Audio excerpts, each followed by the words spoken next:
Avez-vous déjà scanné les produits que vous achetiez au supermarché? Savez-vous qu'en faisant cela, vous aviez recours à la blockchain? En France, il y a aujourd'hui 480 000 agriculteurs.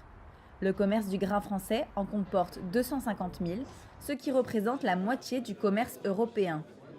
Pour s'y retrouver et être plus forts ensemble, les agriculteurs se sont alliés sous forme de coopératives ou par le biais de 400 négoces. Partant de la culture d'un produit jusqu'à son acheminement dans votre frigo, il y a un réseau interconnecté et complexe qui fait que le produit passe au travers de multiples étapes entre les mains d'un grand nombre de personnes et qui génère une tonne de papier administratif. Un système compliqué à l'intérieur duquel chaque partie manque de confiance en celle qui la succède. Alors, comment les consommateurs s'y retrouvent pour savoir d'où viennent leurs produits? Et comment améliorer les conditions de travail des agriculteurs dépassés par cette charge administrative en plus de leur travail dans les champs? C'est là que la blockchain intervient. Philippe Lerman, docteur ingénieur chez Trade, et Pierre-Antoine Foreau, cofondateur de Comparateurs Agricoles, nous expliquent l'impact positif de la blockchain. La blockchain permet une simplification administrative, une certification de l'authenticité des transactions et de générer ensuite une traçabilité si on connecte les documents pertinents par rapport à cette transaction.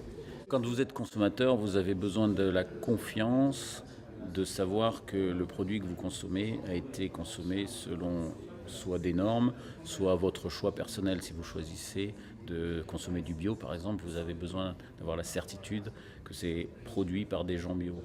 Et comme la chaîne de transformation est assez longue, c'est tout un travail de nouveau administratif complexe que de prouver cela. Et en utilisant une blockchain, chaque étape est enregistrée de manière infalsifiable, disponible à tout le monde, et ce remontée d'informations est beaucoup plus simple et beaucoup plus rapide. Pour la traçabilité, moi je trouve ça génial. Enfin, je suis aussi consommateur, donc demain si je mets mon paquet de pâtes dans l'eau, je vois l'agriculteur en train de semer le blé, je serais évidemment heureux de voir un petit peu tout ce qui s'est passé entre la parcelle et mon assiette. C'est vraiment recréer le lien entre l'agriculteur et le consommateur qui est vraiment très important, notamment pour une notion de confiance. Aujourd'hui, le consommateur a perdu la confiance de l'agriculteur, alors que l'agriculteur ne fait vraiment pas n'importe quoi. Il y a des cahiers des charges qui sont mis en place. Aujourd'hui, il y a un gros sujet produits phytosanitaires. Malgré tout, il y a des normes derrière ça. Donc, ils ne le font pas pour le plaisir. Donc, c'est vraiment des sujets à prendre avec des pincettes. Plusieurs initiatives pour simplifier le secteur de l'agriculture sont mises en place. Pour le moment, la blockchain n'est qu'en finalisation de mise en production, mais il existe plusieurs plateformes blockchain internationales comme Transparency One ou Connecting Food qui ont déjà prouvé leur efficacité. Il existe notamment des plateformes sans blockchain comme FeedMarket, Bourse Agri et comparateursagricole.com de Pierre-Antoine Foreau.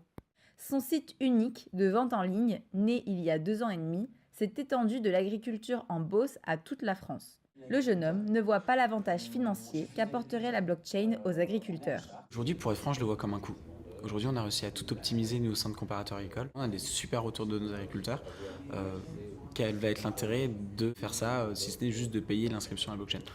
Aujourd'hui, on s'est focalisé sur les besoins de nos agriculteurs, leur apporter un prix transparent, un prix compétitif. On a beaucoup axé nos enjeux sur la logistique. Évidemment la paperasse, etc., c'est-à-dire la signature électronique de nos contrats, tout ça on l'a déjà fait.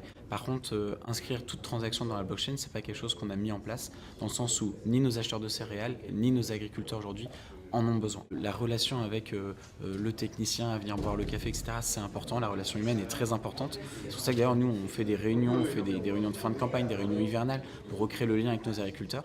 S'il n'est pas évident pour tous de passer à la blockchain, certains ont utilisé cette technologie à d'autres fins dans le secteur de l'agriculture.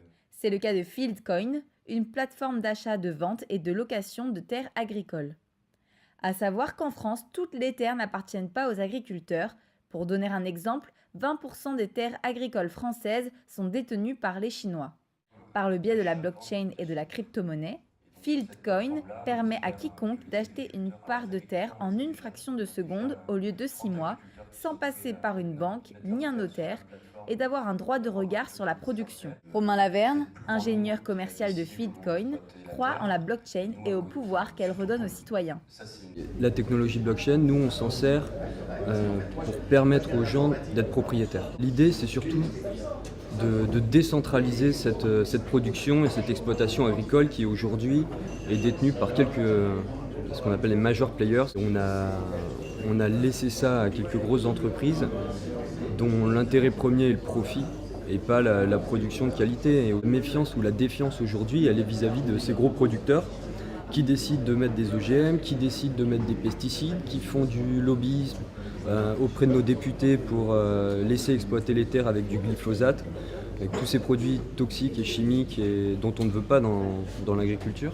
Et nous, ce qu'on veut faire, c'est redonner le pouvoir aux gens de décider ce qu'ils vont produire sur leurs terres et comment ils vont le produire.